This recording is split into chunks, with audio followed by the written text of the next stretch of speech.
Today we're going to be talking about everyone's favorite subgenre of movies, movies starring people from the internet.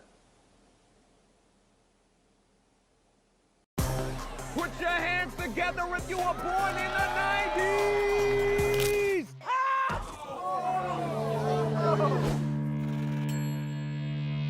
You're fired.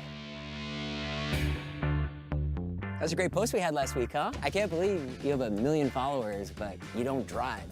I can't believe you're 50 and still hanging out with a teenager.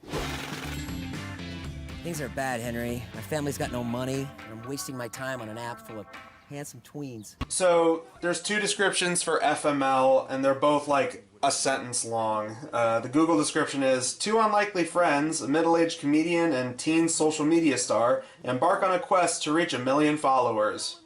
And the IMDb one is, a pair of internet stars embark on a cross-country road trip through the United States, capturing videos of their misadventures along the way. So years ago, I did a video talking about several different movies starring YouTubers, and a follow-up video to that talking about movies that had people from Vine and Instagram and all that crap. And by and large, that's pretty much what this movie is. It's just another one of those.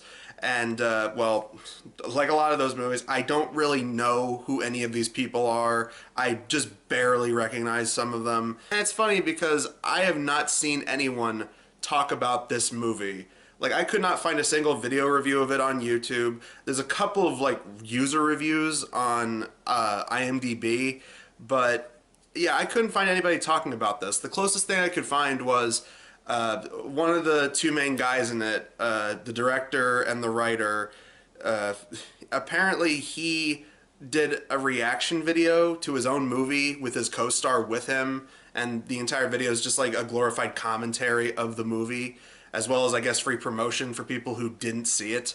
Welcome, everybody. Hello. Welcome to my channel. Today's a special day. With me is Brandon. With me is Brett. All right, I'm gonna leave. Okay, just go. With me is Brandon Calvia.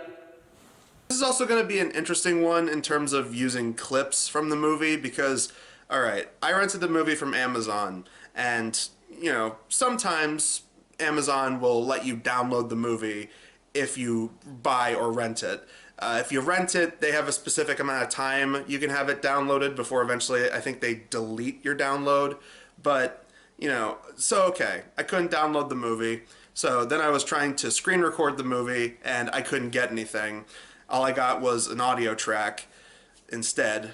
So then I was thinking maybe using the movie footage from that main guy's reaction video to his own movie, or maybe just using trailer footage. This is going to be a weird one. Two main guys that are in this are Jason Nash and Brandon Calvillo. I don't know how to pronounce it. But Jason Nash, this is pretty much his creation. He's the writer, director, probably producer. I guess the reason these guys are considered internet famous is because they were buddies with David Dobrik, who is some former Viner turned YouTube vlogger. His whole thing was he was sort of like a pre-Mr. Beast in that a lot of his videos were just sort of like humble brags and like, oh, look, I bought my friend a Tesla car or a Lamborghini. Oh, look, you know, I can flaunt the fact that I have a bunch of money, but I can also brag about being a good person because, look, I'm giving my friends really expensive gifts. You picked me up with your camera and all these people, so, I'm assuming I'm getting a car. Okay, well, I got a surprise for you. Guess whose it is? I guess some of his content creator friends who are part of his vlog squad, as they called it. I had no idea about that, but after hearing about that, I was like, all right, yep, definitely has a fan base of children. I guess these two guys were part of his little vlog squad, and quite honestly, from the little that I was able to find out about Jason Nash, this honestly feels like his attempt at doing a semi-biography, because I guess in their little vlog squad group of friends, he was the token old guy of the group. He was like 40 while everyone else was like late 20s, early 30s. And it seemed like he was just trying to hitch his wagon to that crew to try and get some publicity for his stand-up shows or something. Because that's pretty much what the plot of this movie is. The plot of this movie is that Jason Nash is an older guy who desperately wants to be internet famous. He has a real job at like plastic surgery place, but he doesn't really consider it a real job, and his boss, talks down to him and fires him. His boss is played by Andrew Daly, and he's like one of the two people that you're like, oh, I kind of recognize who that guy is. Everyone else is just a bunch of stupid internet people. You're fired. No, Todd, come on, man. And really, the whole opening of the movie was just giving me flashbacks to like every man-child comedy from the 2000s and early 2010s that you'd expect from like Adam Sandler or Will Ferrell. The main guy, he's the lovable loser, and you want to see him prevail and and prove that he's not such a screw up. He has a wife and 2 kids, and his wife is constantly sticking her neck out for him, even though he like barely really has an internet presence at all. And the wife has a sister who shows up like twice in the movie and talks about how he's such a loser and a failure, and they just have this like dumb back and forth. There's a lot of that in this movie, lots of dumb back and forth that I guess was ad-lib. I can't tell what's worse, if it was ad-lib or if it was written in the script. Either way, a lot of it was not funny. Your dreams and you gotta put them in a sack and drown them in a well. It's very graphic. Meanwhile, one of Jason Nash's strategies to try and help promote himself online is by collaborating, which is why him and his family moved to California. So that's why he collaborates with Brendan Calvillo, who is supposed to be a teenager, and every time they kept pointing that out, I was not buying it whatsoever. It's like one of those old 80s or 90s teen movies where everyone is played by a grown-ass adult. Yeah, they cast people in their late 20s, early 30s to play us. So him and Jason Nash collaborate on videos for this not Vine website called like Reupload or whatever. But it's basically the same thing as Vine. They upload these stupid 6-second videos, and he doesn't really care about doing videos, but he does it just so that he can make a little extra money on the side. And like he's the kind of guy who he just does whatever he wants. He doesn't care. In fact, he doesn't seem to like the fact that most of his fans are preteens and kids. Pretty sure. Oh my God, you smoke? Don't you know that? Guys, when you're on a movie set, trying to speed this up. But his situation is that he still lives at home with his obnoxious trailer trash mom and stepdad, and his brother just got out of prison, and they are really, really annoying. This is definitely one of those internet people movies where everyone just mugs and overacts. It was really giving me throwbacks to shit like Airplane Mode with Logan Paul and Not Cool with Shane Dawson. Everyone just fucking mugs and acts goofy, and it gets really, really old. sweet anklet. I keep forgetting. I remember telling him to do that laugh because I had seen that laugh on Vine, and I thought it was so funny. After Jason Nash loses his job, he decides that him and Brendan Calvillo should go on a road trip cross-country so that way they can collaborate with a bunch of well-known people on this Reupload app. Brendan Calvillo agrees to do it because he absolutely hates his family and they keep pressuring him, and he seems to be the only one who actually has a real job outside of doing his videos for the internet. And, Jason Nash's family want to be supportive. He's like, oh, I'll just be gone for a week and a half, like maybe 2 weeks, but they're trying to be supportive. And then they have this, again, with the stupid banter in this movie, Jason Nash says like, oh yeah, it'll be a road trip like Thelma and Louise. And then Brendan Calvillo's like, yeah, but they both die at the end of the movie. And like, they bring the joke back at the very end. And it's like, when you're not even thinking about that joke, when they bring it back, it's like, oh yeah, that was the thing they said earlier in the movie. I totally forgot. Like Thelma and Louise. Thelma and Louise commits suicide at the end of that movie. What? Yeah. No. Did you not know that? Never saw the end. I think they went over the cliff, and there's another cliff right there, and they're on the road again. They landed in the Grand Canyon. So, like, they are both absolutely, unequivocally, 100%, both Thelma and Louise, they're both dead. But yeah, that's pretty much the movie. It becomes a road trip where they go from state to state and interact with a bunch of these different people from the internet. Some of which played by internet people. A lot of them I did not recognize. A few of them I did. The first one they stopped to interact with is a guy called Swag. Which, yeah, showing how 2016 we are there. But he's played by a guy called Bart Baker, and I was like, wait, this dude looks vaguely familiar. I was like, I think maybe I saw a video of his in middle school, and sure enough, I did. This guy basically did music video parodies. I'm basically a wrecking ball for the the thing. I got so bored with the movie, I then started going down like a rabbit hole looking up this dude's career. This dude's career makes a way more interesting movie than the movie itself. Because like I did not know that much about this guy. So then to find out like he apparently did these like pop song music video parody videos, and then he eventually was commissioned by some like TikTok type of app in China to promote it. 像巴德的话，我们跟他一开始合作的时候，说实话也没有觉得他有多突出的亮点在。他就说长得帅吧，也没有就是很帅的吧，可能有一点吧。那时候他 YouTube 有1000万粉丝。Just did these videos telling people not to buy American-made phones, and like videos of him singing like Chinese anthems.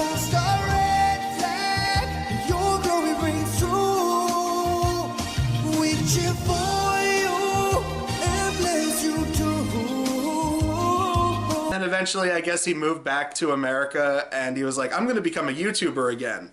And he did a shitty original song trying to promote a shitty cryptocurrency that tanked immediately after he uploaded the video. Chilling in my Lambo, stacking crypto. Got your bitch going deep throw for my pedo. Polytones, yeah, I got my polytones. This is a guy who's in the movie playing an obnoxious wannabe rapper douche. And okay, we gotta talk about this. The production in this movie, it's not as bad as some other movies I've looked at. I mean, after you look at stuff like Battle Space and Reverend I'm Available and Shark Exorcist and Things, after you look at movies like that, you know, it's only uphill from there. And while this movie, it's not as bad as those ones, this is definitely a YouTube movie. It's one of those movies that looks like it should have gone to YouTube free with ads. Looks like a shitty YouTube sketch that was dragged out to an hour and a half. Because there's a bunch of really terrible production fuck-ups all throughout this thing. The lighting in several scenes, it's like they just did not know how to like color correct or, you know, mess with the contrast, because there are several scenes where people stand next to like a window and it's sunlight blaring through and it looks like it's nuclear winter outside. There are several times where there's blatant ADR, which ADR, that's a thing that typically happens in movies. Even good movies have that every once in a while. But this whole scene where we meet Bart Baker's character, this entire scene is ADR'd. And you can tell because it sounds like everyone is recording their audio in an echoey room like I am right now. So what happened was we did this whole scene. It was really good. And then we... all the audio got lost. All the audio for the whole scene. For the entire scene, because usually there's only like one take where you lose audio. It was every take the whole day that we did this. And I just remember like the day that they told you that, we were like, what are we gonna do? We can't, it's ADR. We can't ADR the whole thing. And that's what we did. Even fucking Space Cop by Red Letter Media had that only like once. That's pretty bad when even Space Cop, of all movies, actually did something better than you. There's also several times where they're using stock footage, pretty obviously too. And at first I was like, you know, okay, maybe it isn't stock footage, maybe it just looks like it. But then later on in the movie, in the credits, they credit several things to iStock, which is some stock video, stock image website. And I was like, knew it, stock footage. It's so funny. It took me back to like Birdemic when they had the stock footage of cars racing and it had the Getty Images logo on there. Bart Baker doesn't want to collaborate with them at first, so then they have to keep driving. They get into car trouble. They have to spend a shit ton of money to get the car fixed. And then we get this big montage of them driving across the country and interacting with these different eccentric Vine people. And slowly their numbers start going up. And eventually they get a call from this guy, Bobby, who's like a social media representative who I guess Brendan Calvillo doesn't like. Because, I mean, yeah, he is a typical douchey producer guy who doesn't care. He also has this weird running gag where he offers them soup. I don't know. Random equals funny. Vine humor, I guess. Maybe, was that some meme back in 2016? I don't know. But, you know, he gets them a job, a sponsored job, to do a video with, I guess this is another person who is a part of their vlog squad, but it's like this guy in the credits, they credit him as a Big Nick, and it's them and some girl, and they're doing a video with this kid who he's in the hospital and he needs like an operation, and it's all to promote some energy drink called Satan's D.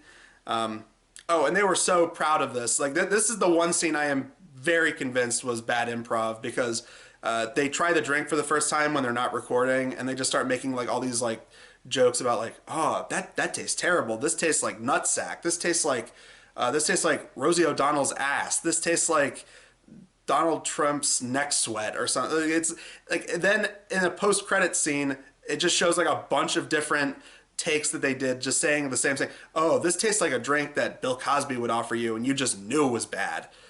It's like, wow, they were really proud of that, huh? But you know, they do the video with this big Nick guy and, you know, the Satan's D promotion, and goes off without a hitch. By the way, every one of these videos that they film with some of these people, these like not Vine videos, they're just as obnoxious as watching actual Vine videos. In the middle of the movie, they have these scenes where I guess the movie tries to have a heart, where they're talking with each other, and it's like, oh, you know, they both realize that they're both kind of worthless, but they're both trying to prop each other up. Like, you know, Brendan Calvillo continues to hate his family because his family are a bunch of leeches, essentially. They just keep calling him, and it's like, where's your check? Where's the check so that we don't have to get jobs? And Jason Nash's wife calls like twice in the movie, and she's like, you know, we need you to come home. Seriously, I'm just like telling you what's going on here. That's all I'm doing.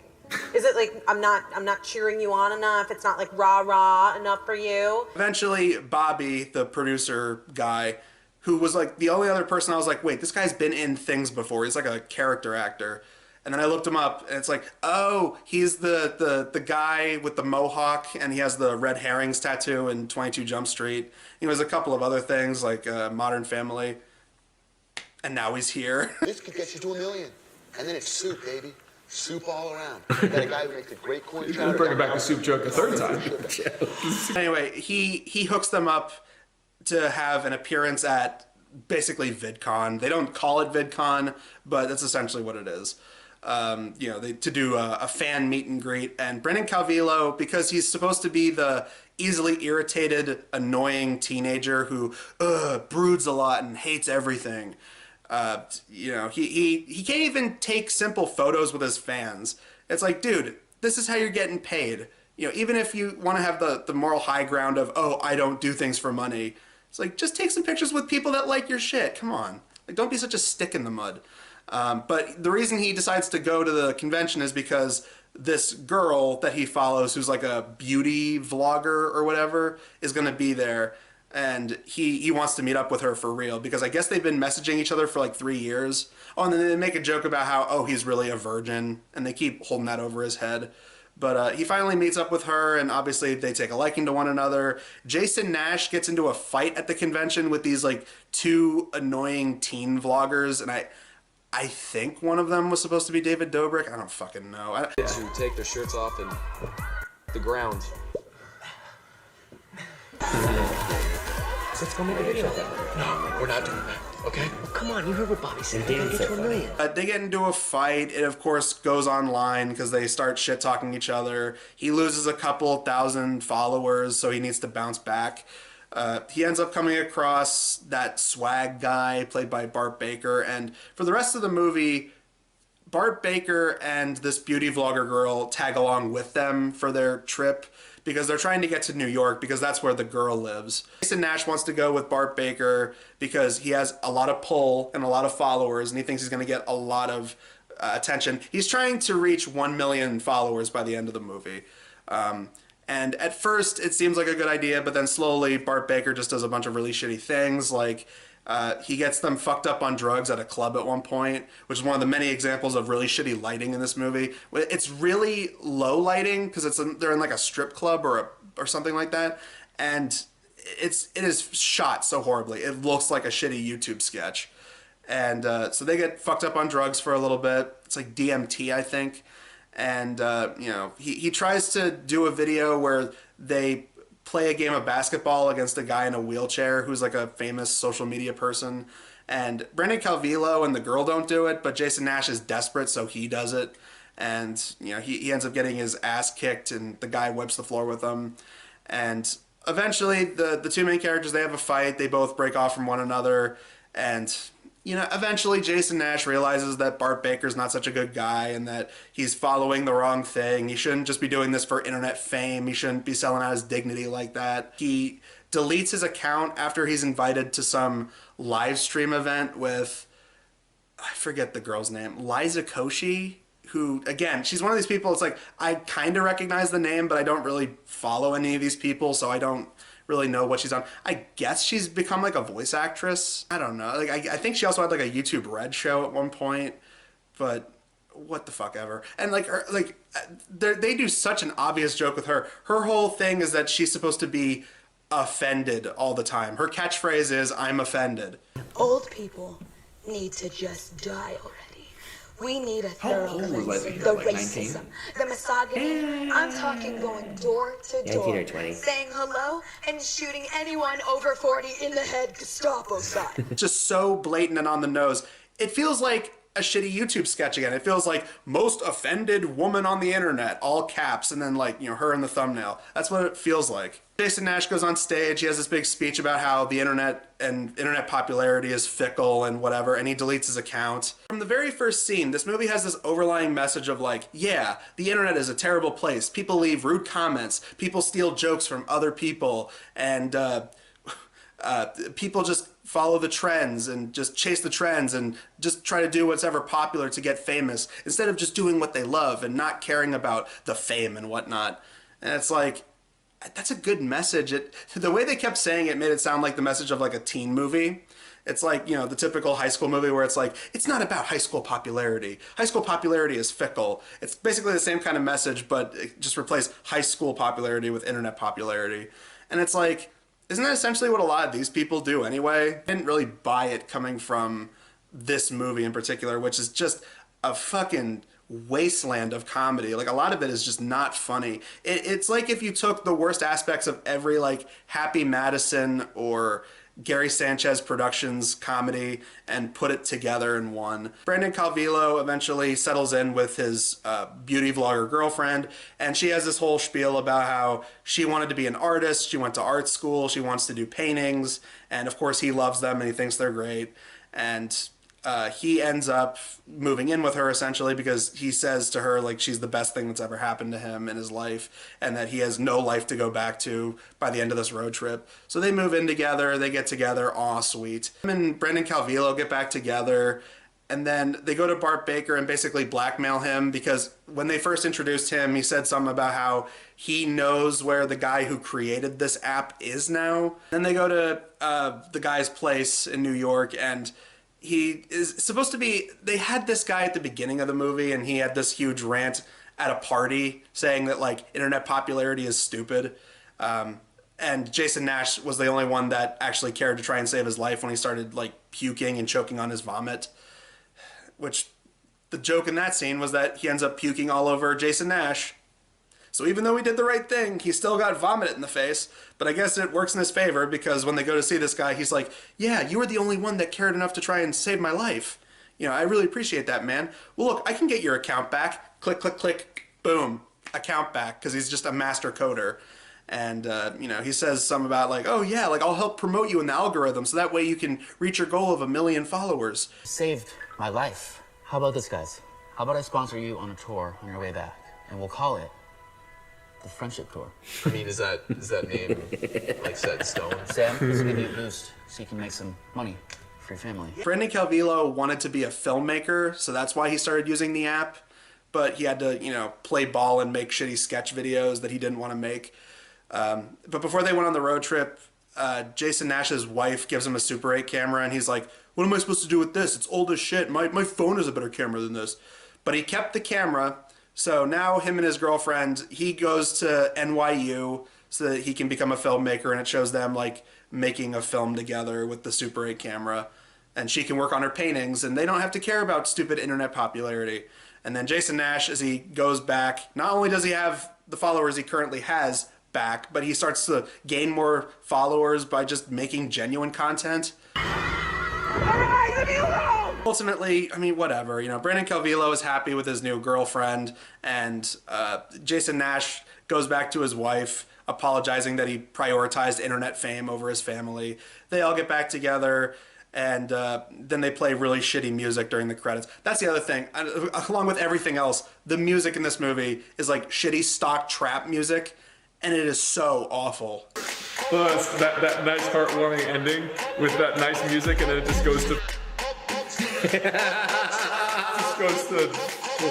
I feel like this movie is bad, but I mean, what'd you expect? It's a movie made by and starring YouTubers that looks like a glorified YouTube sketch video dragged out to an hour and a half, and has you know, a bunch of production missteps that look like something you'd see in a college student film. So I don't know. Anyway, next time we'll be looking at a movie that was actually made by someone who directed a movie before. We're going to be looking at Francis Ford Coppola's Jack, the movie where Robin Williams plays a 10-year-old. It's got to be better than FML, right? Whatever. Until then, I'm Adam Sykes of the Blockbuster Show, and we will see you guys in the next video. Guys, are you seeing this? Everybody shout out Mike in the chat. Mike with the galley! Uh-oh. Another galley! Chris Crock is here! Go, Chris! Couldn't reach target. That's fine, Mike. Holy shit.